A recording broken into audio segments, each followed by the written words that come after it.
Hello book fighters, it's Thursday, July 21st, and this week I read Harry Potter and the Prisoner of Azkaban.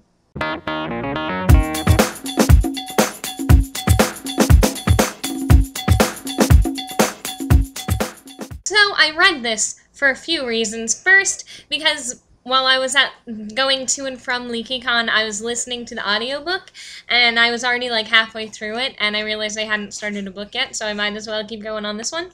And partially because I was talking to my little sister, the one who did a video with me a few months ago, and she said this was her favorite of the series so far, but she's only on Order of the Phoenix. And lastly, because this is the one that Dan read and was still unimpressed with. So we have some things to talk about. Unlike Dan, every time I reread Harry Potter, I become more impressed with J.K. Rowling's writing and the way that these stories were plotted and everything that goes into them. Every time that I read them, I get another layer of complexity out of them, and I get a different impression of the stories, and already knowing the twists and turns doesn't ruin it for me. It lets me look at other things, and it lets me see all the foreshadowing and symbolism that you don't get before you know the ending of the story. So for me, rereading these books brings more to the experience rather than less. And I did read these. I didn't read these when I was young. When I was a child, they were coming out when I was in 7th grade. I think the first one came out in the United States, and I was not allowed to read them. I went to a Baptist private school at the time, and you weren't even allowed to have the books on campus, and I was not allowed to read them at home. And I also became very into Lord of the Rings, and I don't know if you guys remember this, but back when the Harry Potter books were first kind of coming out, and Lord of the Rings was sort of at its peak with all of the movie business, there was some conflict between the Lord of the Rings and Harry Potter fandoms, much like there is between Harry Potter and Twilight now. And so I, despite not being allowed to read them, I kind of felt that I was somewhat above them, because no, I'm a Lord of the Rings girl. I don't do that Harry Potter business. That's for children. But then I finally did read them. I think the first time I read them was in 2006. It was after Half-Blood Prince came out, but not a long time after. And I thought they were incredible then. Not the first book so much. Like, the first book is definitely a children's book. I think I've only read it twice, ever, compared to Order of the Phoenix that I've read like 5 times, and some of these other books.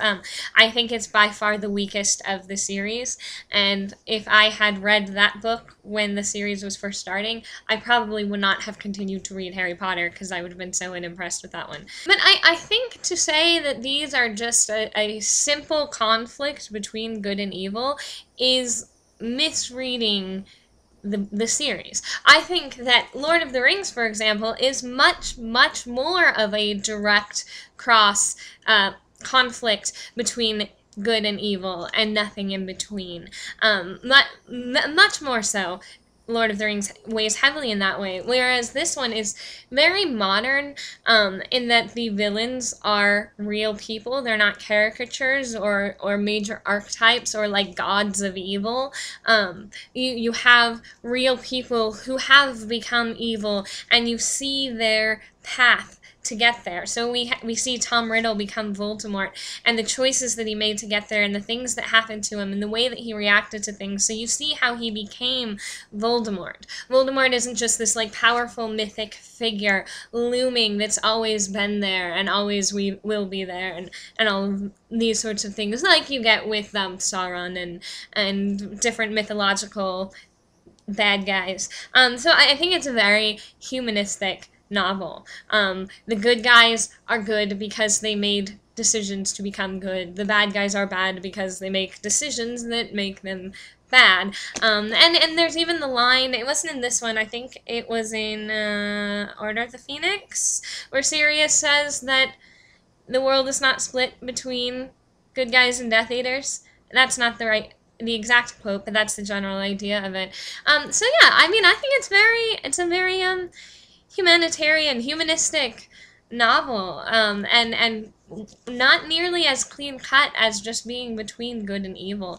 And you deal with these very sort of like deep and complex themes. Like, you have prejudice and slavery and all of these other things, biases and hate and acceptance and good people doing bad things, and I think it's very complex, and I think that you're selling it short, Dan. I don't think that you're reading it the way that you should be. And the mystery, just the plotting alone, is marvelously done. You know, the mystery plotting in these series is so brilliantly crafted. I mean, the fact that the rat was a guy for the whole first 3 books, and then you just find out, and it's just that everything sort of gets twists on its head, but it all makes sense once you arrive there. And I think they're very rich stories, and they're thematically complex, and the characters are complex, so I don't know what you mean when you say that they're just the plot. I mean, they're not flowery. Like, the language isn't very complex at all. You know, it's not a John Green novel or an Oscar Wilde novel. The language is very straightforward. Like, you guys, I've already told you that I underline things all the time in my books because I like what they're saying or how they're said, and there are almost no underlines in any of my Harry Potter books because the language just isn't flowery. It's not beautifully written in that sort of language aesthetic sense. But they are wonderfully crafted, geniusly crafted. And I think you should read The Magical World of Harry Potter by David Colbert.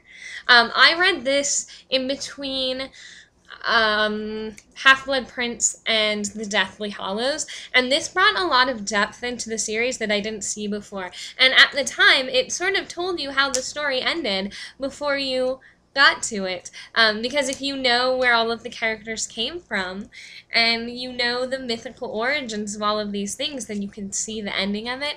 And there's just so much detail, there's so much complexity in these stories that it's just astounding to me. It draws from so many sources, and this sort of goes into it. Like, it goes into the sources of the names, there's a lot of that, but then it also goes into the different mythological stories that was drawn from. It talks about the alchemy in Harry Potter and the mythological sources and the mythological history of these different beings, like the mermaids and the trolls and goblins and those sorts of things. And it sort of ties it together wonderfully.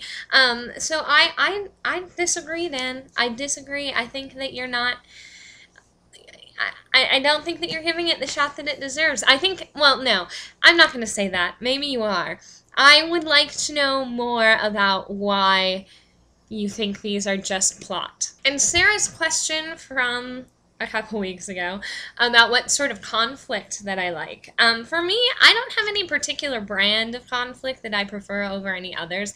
I just need for it to be complex. I don't like simple confrontations.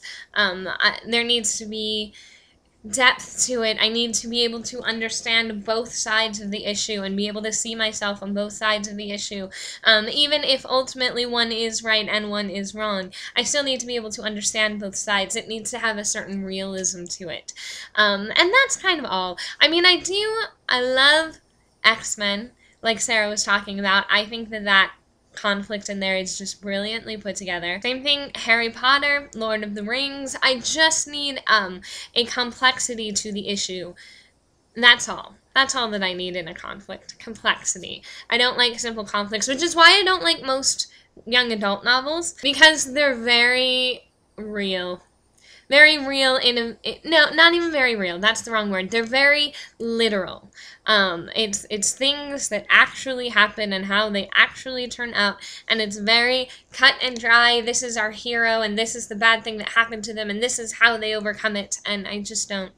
I can't get into a lot of YA novels because of that. Which is not to say that they're all that way, but I kind of feel like for the most part they are. They're just too literal, and I need some more depth to my conflict.